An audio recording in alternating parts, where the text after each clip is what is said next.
Il y a beaucoup de consulats algériens qui s'amusent à donner des passeports aux clandestins. C'est vrai que quand vous avez rendez-vous avec... En tout cas, on parlait du dossier algérien, puisque c'est de ça qu'il devait s'agir entre Emmanuel Macron et Bruno Retailleau.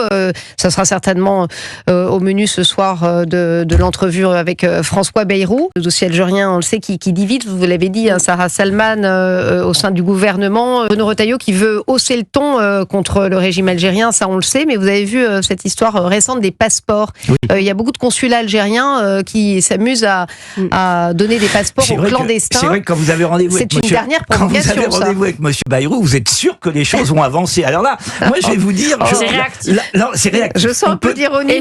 Efficace et réactif. On peut dormir sur nos deux oreilles. Je vous assure que demain matin, on aura réglé la question de l'Algérie. Et Boualem Sansal. Et je me demande même si demain matin, Boualem Sansal ne va pas sortir des geôles algériennes. Je vous rappelle qu'il avait fait un ultimatum, ça ne nous a pas échappé. On ne sait toujours pas ce qui est devenu cet ultimatum. Non, je pense qu'on n'en parle plus trop. On n'en parle plus trop de cet ultimatum. Moi, que demain matin, il nous propose un conclave sur l'Algérie. On est c'est vrai que c'est extrêmement moqueur ce matin.